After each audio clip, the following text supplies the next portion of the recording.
અમે આવી પહોંચ્યા છે આંબેડકર નગર પ્રાથમિક શાળા. તો વાત કરીશું ઉમેદવાર જોડે. આપનું શું નામ છે? દિલીપસિંહ મલખાનસિંહ ભદૌરિયા, જે ભારતીય જનતા પાર્ટીમાંથી અમે ઉમેદવારી કરી છે.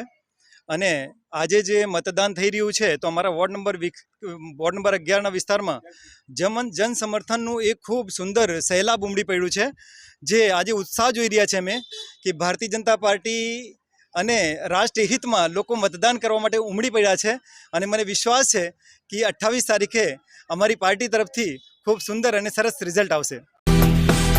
आइसक्रीम हमारे यहाँ रोज चाहिए, और वो भी रिफ्रेश के आइसक्रीम मिक्स। 5 से ज्यादा वैरायटीज। सर्च करो, क्लिक करो, लाइफ को रिफ्रेश करो।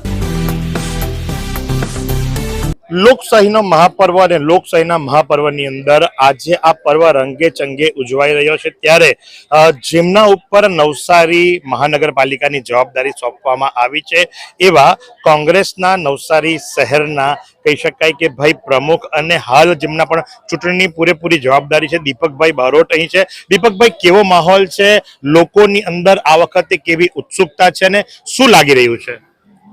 લોકો ખૂબ ઉત્સાહિત છે. આ વખતે ભારતીય જનતા પાર્ટીના ભ્રષ્ટાચારી શાસનથી કંટાળીને લોકોએ કોંગ્રેસને સત્તા સોંપવાનું મન બનાવ્યું એવું લાગે છે.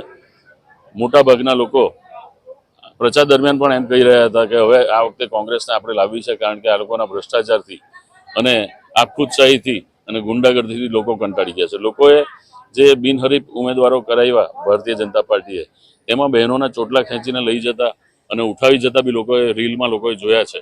ત્યારે સારા અને સુજ્ઞ મતદારો સમજી ગયા છે કે આ રીતની ગુંડાગીરી ચલાવી લેવાય નહીં અને આના કરતાં કોંગ્રેસનું શાસન સારું. ત્યારે મને ચોક્કસ ખાતરી છે કે આ વખતે નવસારી મહાનગરપાલિકામાં મતદારો કોંગ્રેસને સત્તા સોંપશે અને પોતાનું શાસન લાવશે. સાથે જો વાત કરીએ તો શાળા જે ખરી રિનોવેશન ચાલે છે, તોડી નાખવામાં આવી છે, અને આ બજારની અંદર માત્ર દુકાનો છે, એક દુકાનોની અંદર આ રીતે બૂથ ઉભા કરવામાં આવ્યા છે, અસુવિધા છે, શું જણાવશો? ભારતીય જનતા પાર્ટી અમે કાયમ જ કહીએ છીએ કે એની કોઈ આવડત નથી સત્તા ચલાવવાની કે સિસ્ટમ ચલાવવાની. આ હિન્દુત્વના નામે બની બેઠેલી પાર્ટી છે અને તેમાં પણ હિન્દુઓએ જ વધારેમાં વધારે નુકસાન વેઠ્યું છે. ત્યારે આવી અણઘડ પાર્ટીને લોકો જ ફેંકી દેવાના છે. લોકો આ બધું તમે જે કહો છો અમે પણ જોઈ રહ્યા છે અને લોકો પણ સમજે છે અને જોઈ રહ્યા છે. ત્યારે આજે સાંજ સુધીમાં મતદાન થશે. 28 તારીખે તમને ખ્યાલ આવી જશે. દૂધનું દૂધ ને પાણીનું પાણી થઈ જશે. દૂધનું દૂધ અને પાણીનું પાણી. તો શું આશા છે આ વખતે? કારણ કે એમના તરફથી તો ભાઈ જાહેરાત કરી દેવામાં આવી છે કે ભાઈ જિલ્લા પંચાયત હોય, તાલુકા પંચાયત હોય, ગણદેવીમાં તો અમે આવી જ ગયા છે, અને સાથે જો વાત કરીએ તો નવસારીમાંથી બી ભાઈ તો કબજે જ કરી લીધી છે, અને બાકીની 50 જે ખરી એ પણ અમે જ કબજે કરીશું. તો ત્યારે આપ રિઝલ્ટને કઈ રીતે જુઓ છો? ભારતીય જનતા પાર્ટી એ ગુબ્બારા જેવી પાર્ટી છે. એ કાયમ જ પોતાની મદહોશીમાં રાજકીય પાર્ટી છે અને એવું સમજે છે કે આ બધી પ્રજાને અમે ખરીદી લીધેલી છે અને વોટર અમારા જ છે. પણ લોકશાહીમાં કાયમ એવું હોતું નથી. પ્રજા તમને 1-2 વાર ચાન્સ આપે પછી થાકે. એટલે લોકશાહીમાં પ્રજા પોતાનો મત બદલે છે અને સરકારો ઘણી બદલાય છે. ભારતીય જનતા પાર્ટી જે રીતે શાસન કરે છે, જે રીતે ધારાસભ્યોને, સંસદ સભ્યોને વેચાતા લે છે, સરકારો તોડે છે. લોકશાહીમાં લોકોએ આપેલા મતથી ચૂંટાયેલા ધારાસભ્યો અને સંસદ સભ્યોને એ લોકો ઉઠાવી જઈને એને પક્ષાંતર કરાવીને જે સરકારો બનાવે છે તેનાથી પણ લોકો વાકેફ છે. એ લોકોમાં જો એટલી બધી તાકાત હોય ને જન સમર્થન હોય તો હમણાં આપણા 7 ધારાસભ્ય એ લોકોએ સંસદ જે લીધા, રાજ્યસભાના સંસદ, એ ધંધો એ લોકોએ કરવાની જરૂર નહીં હતી. જ્યારે તમે આપને અને કોંગ્રેસને ગાળો બોલો છો ત્યારે ગુજરાતના 62 ધારાસભ્યોને એ લોકોએ પોતાની પાર્ટીમાં સમાવીને મિનિસ્ટરો પણ બનાવ્યા છે. અને હાલમાં તમે જુઓ તો આપના 7 જે એમની સામે બોલતા હતા સંસદમાં, જે ભાજપની વિરુદ્ધ બોલતા હતા, એ લોકોના કાર્યોને ઉઘાડા પાડતા હતા, તેવા લોકોને એ લોકોએ સાથે કરી લીધા. એનો મતલબ એવો છે કે આ લોકોને સત્તામાં રસ છે. એ લોકોને પબ્લિકની સુવિધામાં કે લોકશાહીને બચાવવામાં કોઈ રસ નથી. ત્યારે પબ્લિક હવે જાતે લોકશાહીને બચાવશે અને આ વખતે 100% બધેથી ભારતીય જનતા પાર્ટી આખા ગુજરાતમાંથી બધેથી ફેંકાવાની છે.